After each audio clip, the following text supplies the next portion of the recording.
अस्सलाम वालेकुम। खुश आमदीद करता हूँ सालार उर्दू पर। और जैसा कि तुम लोग जानते हो कि 10th क्लास की हमने सैयद एहतसाम हुसैन की सवाई हयात पढ़ा थी। आज हम उसी का एक सबक है जो लिखा है उन्होंने, ज़बानों का घर हिंदुस्तान, उसके बारे में पढ़ेंगे। उससे पहले मैं आपको बता देता हूँ कि जो ये ज़बानों का घर हिंदुस्तान है, इसमें आखिर क्या क्या चीज़ बयां की गई है, वो चीज़ मैं आपको अभी बता देता हूँ। देखो, सबसे पहले क्या है कि एक सैयद एहतसाम हुसैन, कौन है? सैयद एहतसाम हुसैन, एहतशाम हुसैन। देखो, इसका जो जन्म है, जो इसका जन्म है वो हुआ है 1912 में। कब हुआ है? 1912 में हुआ है। यानी इनका जन्म 1912 में हुआ है, 1912 में। यानी 1912 में आजमगढ़ में एक कस्बा है, ज़िला है, और एक कस्बा है माहुल, ज़िला आजमगढ़ में पैदा होते हैं। और इनकी जो वफ़ात है, वफ़ात होती है 1972 में। कब होती है? 1972 में इनकी क्या हो जाती है? वफ़ात हो जाती है। इन्होंने कई किताबें लिखी हैं, जैसे तनकीदी जायज़े और रिवायत बगावत, और एक इन्होंने बच्चों के लिए लिखी है उर्दू की कहानी। कौन सी लिखी है? उर्दू की कहानी। यानी जो इन्होंने उर्दू की कहानी लिखी है, यानी उर्दू की कहानी, इसी से हमारा जो सबक है ज़बानों का घर हिंदुस्तान, कौन सा है? ज़बानों का घर हिंदुस्तान। यानी जो हमारा सबक लिखा है इसमें, ज़बानों का घर हिंदुस्तान, ज़बानों का घर हिंदुस्तान। ये जो सबक है ये सैयद एहतसाम हुसैन ने लिखा है, और इसमें बताया है कि जो हमारा मुल्क है वो कितना बड़ा है, और उसमें कौन कौन सी ज़बानें बोली जाती हैं, कौन कौन सी प्राकृत बोली जाती हैं, इन सारी चीज़ों का इसमें ज़िक्र किया गया है। यहाँ तक आप लोगों ने पढ़ लिया है। और इसमें हमारे देश के बारे में, एक लंबा चौड़ा मुल्क है उसके बारे में बताया गया है। यानी ये सारी चीज़ें इसमें बताई गई, और ये भी बताया है कि उर्दू की ज़बान की जो पैदाइश है वो कहाँ पर हुई, कहाँ पर नहीं हुई।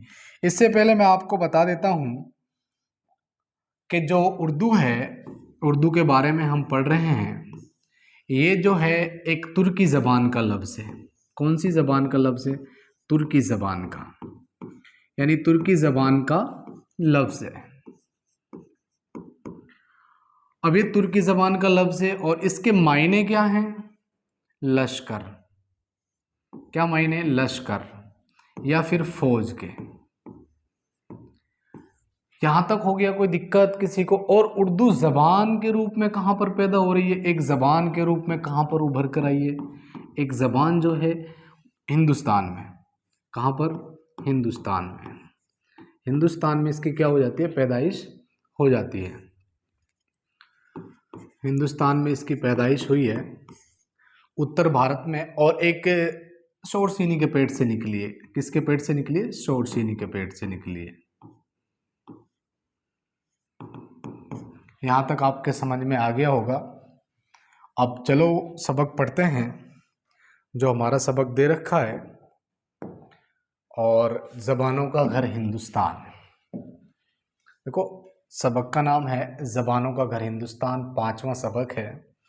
और इससे पहले मैं आपको बता देता हूँ, जो भी 10th क्लास में हैं और जो भी जैसे एस्टेट की जो तैयारी कर रहे हैं कंपटीशन की, उनके लिए भी ये अच्छा है कि एस्टेट के अंदर भी एनसीईआरटी पूछी जाती है, और जो भी कंपटीशन लेवल की तैयारी कर रहे हैं उनके लिए, सभी के लिए ये बेहतर है। इसीलिए जो 10th क्लास में जो बच्चे पढ़ रहे हैं, और देखो, लिखने का तरीका अगर आपका अच्छा है तो आपको नंबर भी अच्छे मिलेंगे। अगर लिखने का तरीका आपका अच्छा नहीं है तो आपको नंबर भी अच्छे नहीं मिलेंगे। इसीलिए जैसा आप लिखोगे आपका तरीका रहेगा। देखो, ये लिखाई, सुलेख, नकल हम एक दिन में नहीं सुधार सकते हैं, और ना ही हम एक साल में सुधार सकते हैं, क्योंकि 10th क्लास में 6 सब्जेक्ट होते हैं और अलग अलग सब्जेक्टों के लिए अलग अलग आपको वक्त चाहिए, टाइम चाहिए।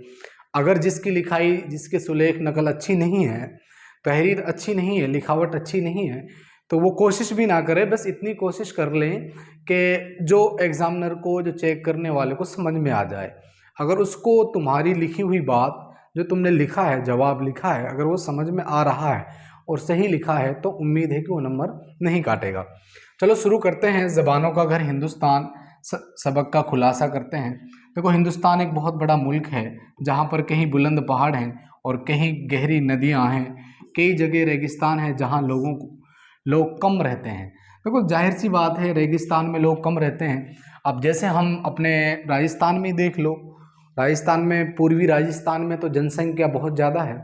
जैसे जैसे पश्चिमी राजस्थान की तरफ जाएंगे तो जनसंख्या कम होती जाएगी, क्योंकि रेगिस्तान की तरफ जनसंख्या कम रहती है और बहुत सी जगह ज़मीन सोना उगलती है और कहीं कुछ भी नहीं होता, बंजर ही बंजर है। देखो, सोना उगलने से मतलब ये है, ये नहीं है कि वहाँ पर सोना चांदी उग रहा है। ऐसी जगह भी मौजूद है जहाँ पर सोना निकलता है, ये धातु वगैरह निकलती हैं। ऐसी जगह भी हैं जहाँ पे कोयला निकलता है।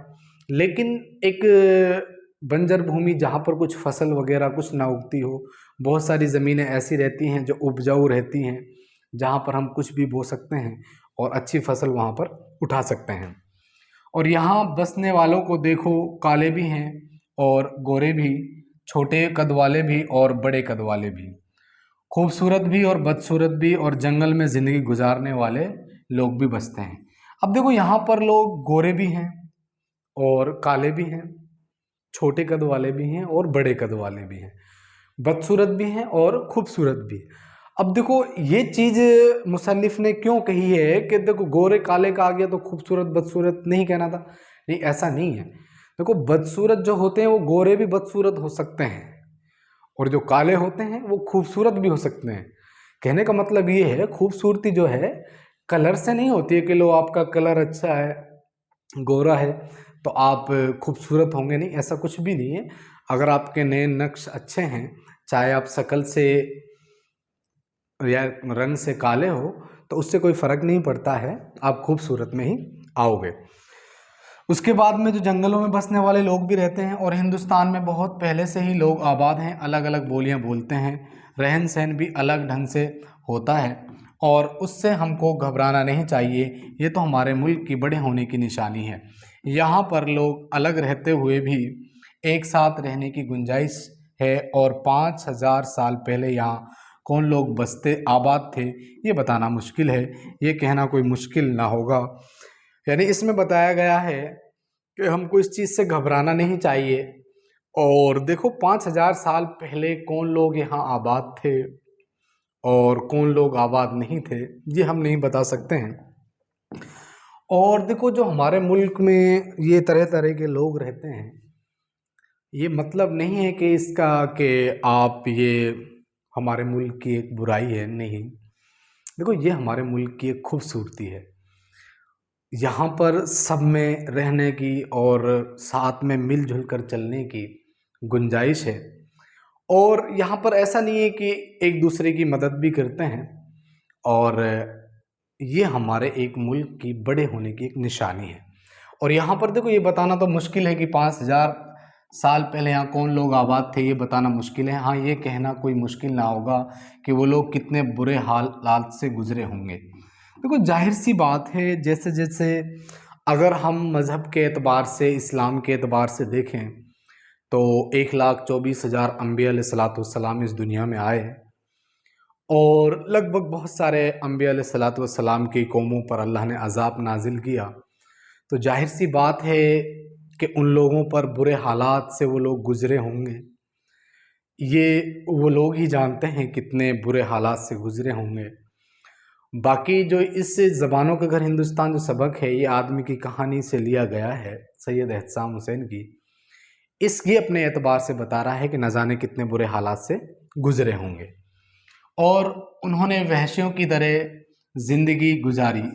ये मिसप्रिंट हो गया होगा, ये ज़िंदगी है ना, ज़िंदगी गुजारी, और अपना पेट भरने के लिए दरख्त के पत्ते और जड़ खाकर अपना पेट भरते थे। वो लोग आज भी अलग रहते हैं उन उनका कोल और मंडा, देखो ये दो कबीले हैं, कोल और मंडा कबीले मशहूर हैं और वो अपनी बोली बोलते हैं। यह बात याद रखनी चाहिए कि कोई भी ऐसी कौम नहीं जो अपनी बोली ना बोलती हो। देखो ये चीज़ आप हमेशा याद रखो कि कोई भी ऐसी कौम नहीं है या कबीला नहीं है कि जो अपनी लैंग्वेज या अपनी ज़बान ना बोलता हो। यहाँ तक कि परिंदे जो होते हैं, चरिंदे जो होते हैं, वो भी अपनी ही कोई ना कोई ज़बान बोलते होंगे जिनसे वो एक दूसरे के दुख तकलीफ को समझते होंगे। देखो ये तो था हिंदुस्तान का हाहुलिया, यानी ये तो एक हिंदुस्तान का हाहुलिया था। बाहर ईरान, चीन, तुर्किस्तान वगैरह में एक और कौम आबाद थी जिसका तारीख में आर्य कहा जाता है। यानी एक और कौम थी जिसको तारीख में क्या कहा जाता है, आर्य कहा जाता है। यानी एक कौम थी जिसको क्या कहा जाता है, आर्य कहा जाता है। यानी ये कौम बाहर ईरान, चीन, तुर्किस्तान वगैरह में आबाद थी और ये कौम तरक्की कर रही थी। क्या कर रही थी, तरक्की कर रही थी। ये लोग बहादुर थे, खूबसूरत शक्ल रखते थे, घोड़े से काम लेना और खेती करना जानते थे। फिर ये लोग 3.5 साल पहले हिंदुस्तान आए। देखो 1000 होगा शायद, 3,500 साल पहले, इसमें मिसप्रिंट होगा। 1000 साल पहले हिंदुस्तान आए और यहाँ के हुकूमत करने वालों को हराकर उत्तर भारत पर अपना कब्जा कर लिया। देखो जब जो भी आक्रमणकारी, जो भी हमलावर हिंदुस्तान आया तो उसने उत्तर भारत पर कब्जा करने की कोशिश की। तो उन लोगों ने उत्तर भारत पर अपना कब्जा कर लिया और जो लोग ज़बान बोलते थे, वो लोग जो ज़बान बोलते थे उसे आर्य ज़बान कहते थे। वो संस्कृत भी उसी की एक शाख है। देखो जो संस्कृत जो ज़बान है उसी की एक शाख है और इसी ज़बान से कई मुल्कों की ज़बानें वजूद में आई। जो संस्कृत ज़बान थी वो उन्हीं आर्यों की ज़बान थी, लेकिन आम लोग उसको नहीं पढ़ पाए। यानी देखो जो संस्कृत जो ज़बान है उसको आम लोग नहीं पढ़ पाए थे। यानी यहाँ पर है, कहाँ पे है, ये रहा, एक शाख है और इसी ज़बान से कई मुल्कों की ज़बान वजूद में आई। संस्कृत ज़बान थी वो उन्हीं आर्यों की ज़बान थी, लेकिन आम लोग उसको नहीं पढ़ पाए, इसलिए ज़बान ऊंची जात के लोगों की होकर रह गई है ना। हिंदुस्तान में अलग अलग जगह पर अलग अलग प्राकृतिक बोली जाती है। देखो जाहिर सी बात है, जो आर्य थे ज़्यादातर मुसलमान थे और जो संस्कृत ज़बान थी ये उन्हीं लोगों की ज़बान थी, लेकिन उसको आम लोग नहीं बोल पाए, जिनकी वजह से ये लैंग्वेज ऊंची जात के लोग, ब्राह्मणों जैसे जाति के लोगों के पास में ये चली गई। जब बुद्ध मत का मुकाबला करने के लिए साधु संत पैदा हुए तो उन लोगों ने भी लोगों पर खासा असर डाला। उत्तर भारत में जो प्राकृतिक बोली जाती है उसे शोरचीनी कहते हैं।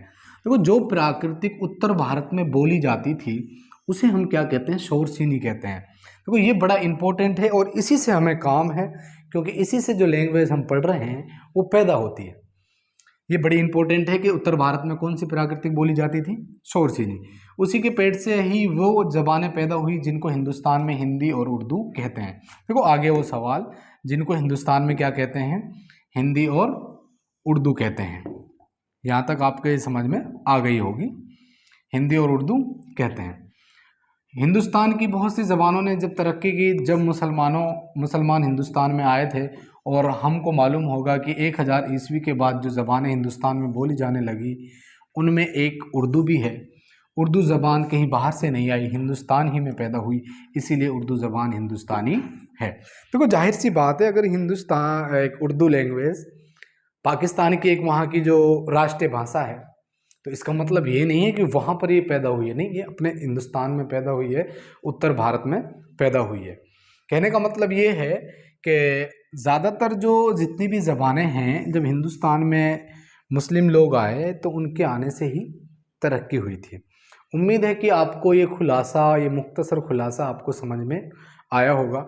जो भी बच्चे देख रहे हैं बिल्कुल भी फ़िक्र ना करें, इंशाल्लाह इसी महीने में नोट्स आपको मिल जाएंगे। तो पूरी मेहनत लगी हुई है आप लोगों की दुआओं से। तो अब इसका देखो, ये इसमें अल्फाज और मायने दे रखे हैं। देखो देश के मायने मुल्क या देश के कबीला गिरोह होता है, एक प्राकृतिक अवामी बोली, आम बोलचाल की ज़बान। फ़रोग मतलब तरक्की, खाना बदोश एक जगह से दूसरी जगह जाना, यानी ना टिकने वाली कौम। कहने का मतलब ये है खाना बदोश, जो एक जगह से दूसरी जगह पर जो लोग जाते हैं वो खाना बदोश कहलाते हैं। आबादी, रहने वालों की तादाद। बंजर, जिस ज़मीन पर कुछ ना उगता हो। अजीब, अनोखी और वहशी जानवर। और कोल और मांडा 2 कबीलों के नाम हैं। अब देखो, जो इसमें मैंने इम्पोर्टेंट कुछ लगाया है, बनाया है आपके लिए, और उम्मीद है कि आप लोगों को बहुत अच्छे से समझ में आएगा, क्योंकि जब हम इतनी मेहनत कर रहे हैं तो आप लोग भी इंशाल्लाह ज़रूर इसको पढ़ोगे। देखो, उर्दू तुर्की ज़बान का लफ्ज़ है जिसके लघवी मायने हैं लश्कर या फौज के। उर्दू एक मखलूत ज़बान है। ताजिरों, सूफ़ी, बुज़ुर्गों, फ़ौजियों ने उर्दू ज़बान को फ़रोग दिया। देखो, इसको फ़रोग देने वाले, बढ़ावा देने वाले ताजिर लोग, तिजारत करने वाले, सूफ़ी बुज़ुर्ग लोग और फ़ौजियों ने उर्दू ज़बान को फ़रोग दिया।